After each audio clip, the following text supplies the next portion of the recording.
Ayon sa interview ni Miles Powell, kinonsidera po niya ngayon ang paglalaro pabalik sa PBA kapag may nag-o-offer kasi napamahal na raw siya sa Pilipinas at maganda daw ang pakiramdam dito kasi may excitement at ibang klase ang hiyawan ng mga tao. Sa isang banda, may isang team din ho ang nabanggit na rin natin dati na gustong kunin siya. Kailan kaya ito kukunin ng Converge? Tsaka mga quiz, pag-usapan naman natin itong karera ni Renz Abando sa KBL kasi ang KGC mukhang hahawakan na siya for lifetime. Kaya mga rumors na kabilang daw siya sa Gilas roster ngayong World Cup ay hindi na nga po mangyayari.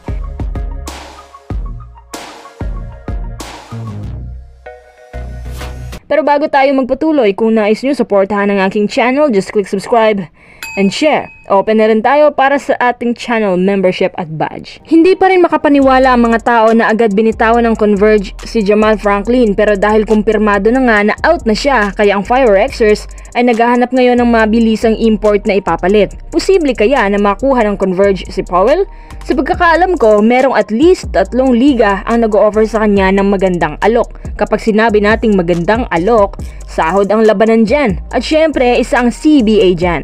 Dahil siya naman ay isang legit NBA player, so ang talent pin niyan ay limpak-limpak. Tsaka package deal na rin si Powell inside, outside, anytime, anywhere. Talagang sulit. Kung kaya lang naman ang Converge, bagay na bagay sa kanila yan. Pero minsan sa coach din tayo magkakatalo.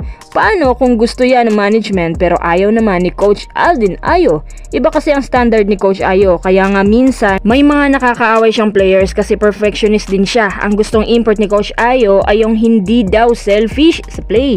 Yung hindi buakaw, naglalaro lang talaga base sa system. Kaya hayon, si Franklin nagtampo, panaypasa na lang ang bola kasi sinabihan siya na share the ball. Sa isang banda, may punto naman din si Coach, pinersonal lang din ni Franklin. Kapag nakuha nga nila si Powell, hindi lang ako sigurado kung itong share the ball na tema ay gagana kay Powell. Si Powell ho ay hindi naman matampuhin, pero kapag nasira ang nasimulan, baka makakadistract lang. Kung sa bagay, binabayaran ng malaki ang import para may tagapagtaguyod, siguro sinusulit lang din ni Franklin ang bayad sa kanya. Mukhang okay naman kasi magaling at effective, may attitude nga lang. Ngayon na sinabi na ni Powell na pwede pala siyang makakuha ng PBA teams, Converge lang ba ang may kakayahan na makuha si Powell? E paano yung mga teams na kayang magbayad na katumbas sa binabayad ng CBA? Walang ibang teams ang tinutukoy dito, alam kong alam nyo na rin. So ngayon kasi ang Converge ang mas nangangailangan ng import. Kung hindi man nila makakuha si Powell, may isa pang legit former NBA player ang kinukuha nila ngayon. Ang Converge po ay nasa 7th spot kung hindi ako nagkakamali. So malaki talaga ang chance na makapasok sa semis. Kaso naka twice to beat ang kalaban nila, kaya kailangan nila ang monster import para manalo. Sa palagay ko, kung nandyan pa si Franklin, baka 75% ang chance nila na umabot sa semis. Baka nga sila yung nanalo laban sa Ginebra Ngayon na bago na ang import nila, mahirap ang adjustments dyan. Kapag nasa playoffs ka na, mag-iiba ang takbo ng bawat teams at mas hihigit pa ang depensa. Mabilis ang chemistry is the key para dito kay Coach Aldin Ayo. Tingnan natin kung ano ang maging resulta ng laban kasama ang bago nilang import.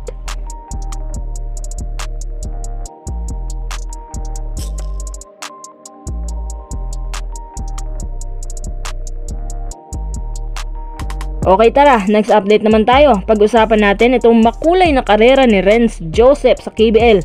Ayon sa EASL founder, ang mga Filipino young talents ay may malaking benefit sa tinatawag na diversion ng domestic leagues. Halata naman kasi pansin ko rin na pinahahalagahan talaga ang mga talentong Pinoy sa ibang bansa. Ang hindi alam ng PBA ay lumalaki na ang marketing strategy ng B-League, KBL at Taiwan sa Pilipinas. Pero nakakapagtaka na parang hindi pa rin naalarma ang Pilipinas. Gaya na lang nito, halimbawa, kung magkatotoo na si Renz Abando ay pangahawakan na for life dito sa KBL.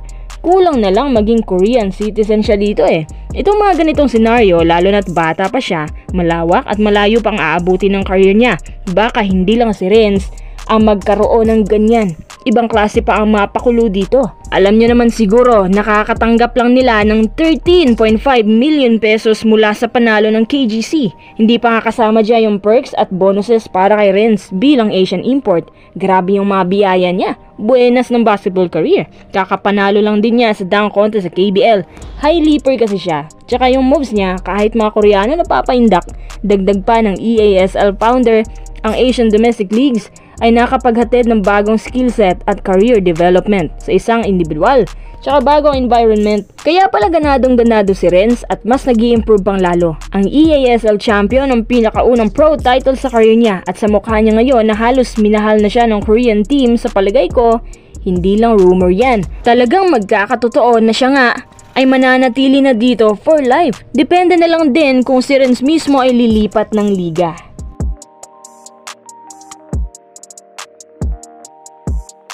Kaya naman hanggang dito na lang tayo. Salamat po sa panonood. Stay tuned, meron tayong shoutout.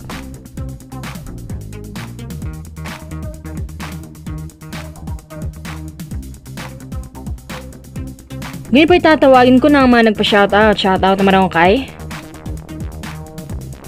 Jerome Bordo,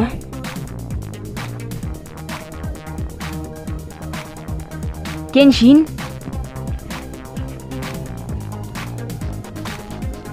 JCR TV Vlog, Efren Jokno,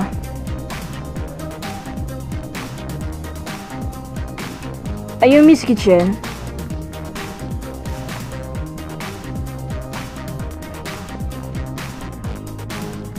Barako Mananabas,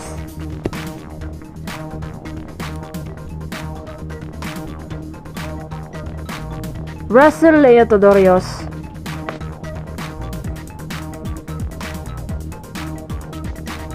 Adrian Guerrero,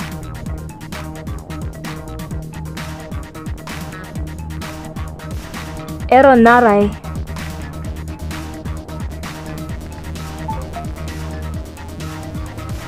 Joel Villamater,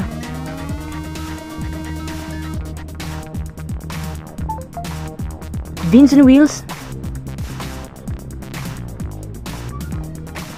Adman de Guzman,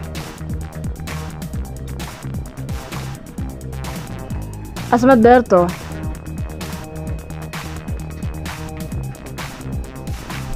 Pedro Balite,